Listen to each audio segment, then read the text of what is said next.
কেমন আছো তোমরা? আজকে চলে এসেছি আমরা মাঠে। হাই বন্ধুরা, হ্যালো বন্ধুরা, চলে এসেছি আমরা ভিডিওতে। চলে এসেছি। দেখো বন্ধুরা, হ্যালো কাণ্ডখানা দেখো একবার এরা কি কি করছে। হ্যালো, আমিও আছি। বাস। আর আমার ছোট্ট মাও আছে। মা হ্যালো বলে দাও। ছোট মাছ, ছোট একটা টমেটো হলো, এটা আমি করব। তো আমরা আজকে মাঠে এসেছি একটা কারণে। আমরা করব আজকে নিকিতা লাইফস্টাইলের রান্নাঘরে হবে ভেজিটেবল চপ। তো তার জন্য আমরা কি করব চলে এসেছি, দেখতে পাচ্ছ এই দেখো, এগুলো সব গাজরের গাছ। আর ওই যে দেখতে পাচ্ছ বিট, চলো দেখাচ্ছি। গাজর তুলবা কাকি? এই যে বিট, ওইখানে চলো, ওখানে ভালো গাজর, ওইখানে। হ্যাঁ, ওইখানে ভালো গাজর। আর এইটা হচ্ছে এই যে ফুলগুলো দেখতে পাচ্ছ, এগুলো হচ্ছে টক পালং। খেয়ে দেখি তো একটু টক পালং। এটা টক পালং, এই টক পালংয়ের ফুল। টক পালং বলতে এগুলো হবে। আমার মা, আসো আসো আসো, নিয়ে নিয়ে নিয়ে নিয়ে। ভাই অনেক লাস্টে পড়ে গেছে।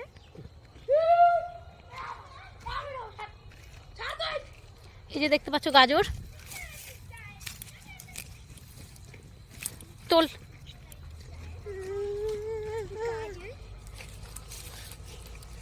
ওই দেখো, এটা হচ্ছে আমার মানুর কাজ। বার তোল। আমরা প্রায় কম্পিটিশন করছি কে তুলতে পারে এটা। আমি আছি, তোলো তোলো তোলো। এর মধ্যে আমিও আছি। আমি তুলছি না, আমি আমার দেখে একটা তুলি। ওদিকে যাস না, এখান থেকে তোল। তোমরা কমেন্ট করে দিও কার তোলার পদ্ধতিটা বেশি ভালো হচ্ছে। তো বন্ধুরা, আমার পদ্ধতিটাই ভালো হবে, এটা আমি জানি। গাজরটা আমি খাবো, তুই তো সবজি খেতেই থাক, তোর কোনো কাজ আছে নাকি? দেখ না, আমি আর কাটি। প্লিজ বন্ধুরা, তোমরা আমার আন্টির চ্যানেলকে সাবস্ক্রাইব করে দেবে। এবার আমরা বিট তুলবো। এবার আমি একটা তুলবো। তোলো। আমি তো খাওয়ার জন্য খেয়ে যাবো। এটা ভালো খাচ্ছি। এগুলো তোলা কি সহজ হচ্ছে? হ্যাঁ। না, দুটো তুলে ফেলেছি কাকি, তুলে ফেলেছি। ঠিক আছে। তিনটা আর তুলি।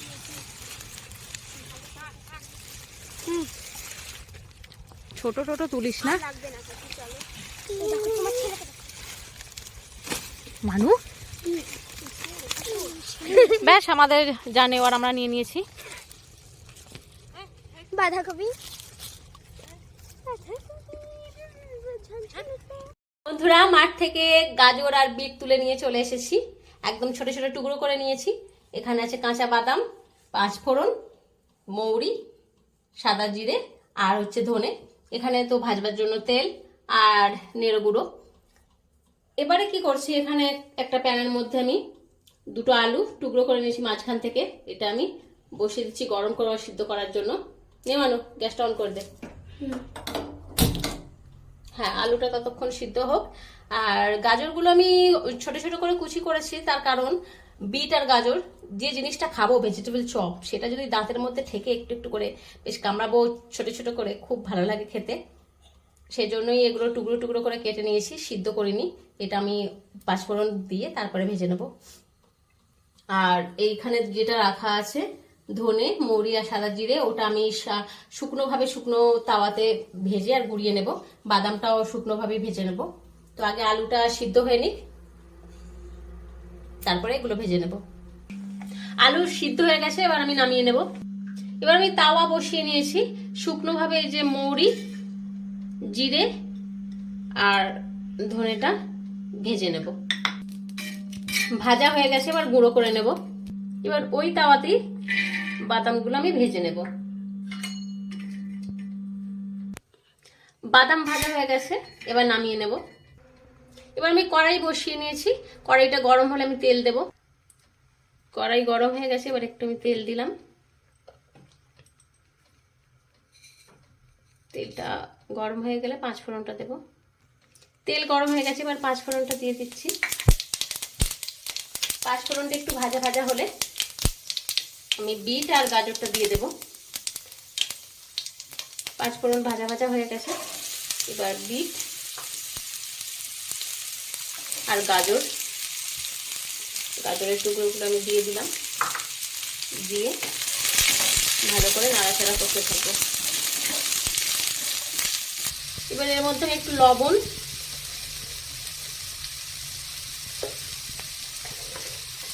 আর হলুদের গুঁড়ো দিয়ে দেবো, দিয়ে আবার ভালো করে লবণ আর হলুদ গুঁড়োটা মিশিয়ে নেব। গাজর আর বিটগুলো বেশ ভাজা ভাজা হয়ে গেছে। ওর মধ্যে আমি কাঁচা লঙ্কার কুচি দিয়ে দিলাম। তোমরা চাইলে শুকনো লঙ্কার কুচিও দিতে পারো তেলে যখন পাঁচফোড়নটা ভাজবে সেই সময়, আর না হলে লঙ্কার গুঁড়ো তাও দিতে পারো। এটা ভালো করে ভেজে নিতে হবে। দেখতে পাচ্ছ অনেকটা নরম ভাব এসে গেছে, মানে সিদ্ধ হয়ে আসছে। এবার আমি কি করব, এবার আমি এই আলুর খোসা ছাড়িয়ে নেব। আলুর খোসা ছাড়িয়ে আমি আলুটা ভালো করে চটকে নেব। বাদামগুলো ঠান্ডা হয়ে গেছে, এবার আমি দুটো করে নেব খোসা ছাড়িয়ে। গাজর আর বিটটা দেখি সিদ্ধ হয়ে গেছে প্রায়। এবার আমি এর মধ্যে বাদামের টুকরোগুলো দিয়ে ভালো করে মিশিয়ে নেব, আর যে আলু সিদ্ধটা রাখছি ওটা দিয়ে ভালো করে মিশিয়ে নেব। তো বন্ধুরা দেখতেই পাচ্ছ কত সুন্দর রংটাও হয়েছে, তেমন বাদাম, কাঁচা লঙ্কা সবকিছু, বিট, গাজর একদম জেগে জেগে আছে। দাঁতের মধ্যে এগুলো পড়বে আর তত টেস্ট পাওয়া যাবে। যেটা বিট খেলাম, এটা গাজর খেলাম, এটা বাদাম খেলাম, এটা কাঁচা লঙ্কার কুচি। এরপরে কি করব, এরপরে এই ভাজা গুঁড়ো দিয়ে ভালোভাবে মিশিয়ে নেব। বেশ দেখতেই পাচ্ছ ড্রাই হয়ে এসেছে। এবার আমি নামিয়ে নেব। কড়াই বসিয়ে নিয়েছি, এবার গ্যাসটা অন করে নিচ্ছি। কড়াইটা গরম হলে আমি তেল দেব। কড়াই গরম হয়ে গেছে, এবার আমি তেল দিয়ে দেব। বেশ অনেকটাই দেব, কারণ ভেজিটেবল চপগুলো থাকবে, বেশ ভালোভাবে ভাজাটা হবে, সেজন্য অনেকটাই তেল লাগবে, দিলাম অনেকটা। এবার আমি তেলটা গরম হতে থাক, এবার আস্তে আস্তে দু হাতের সাহায্যে আমি এইভাবে গড়ে নেব চপগুলো। তারপরে নেড়োগুলোতে ভালোভাবে চেপে চেপে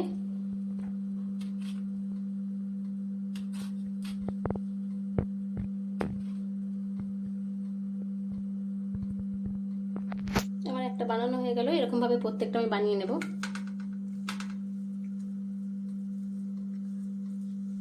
দু হাত না দিলেও হবে, এক হাতে তো হয়ে যাচ্ছে।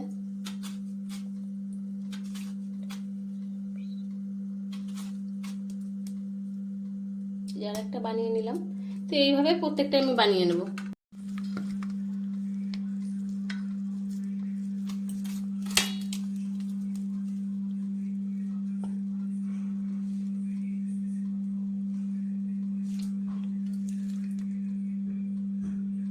বানানো হয়ে গেছে, এবার তেলও গরম হয়ে গেছে, আমি দিয়ে দিচ্ছি। এবার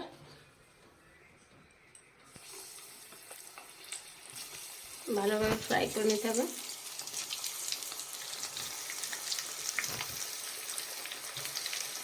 সবগুলোই আমি একসাথে দিয়ে দেব।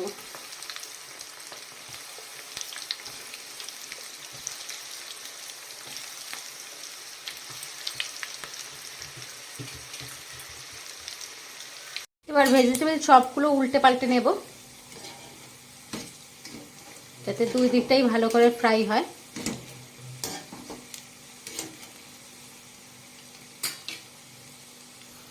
ভালোভাবে এইভাবে ওলটপালট করতেই থাকবো, যাতে সবকটা ভেজিটেবল চপ সমানভাবে ভাজা হয়। ভেজিটেবল চপ একদম রেডি, এবার তুলে নেব। ভেজিটেবল চপ পুরোপুরি রেডি খাওয়ার জন্য। তো এই রেসিপিটা যদি ভালো লেগে থাকে তাহলে লাইক করো, কমেন্ট করো, শেয়ার করো, আর প্লিজ আমার চ্যানেলকে সাবস্ক্রাইব করো। তো দেখাবে পরের ভিডিওয়ে। টাটা।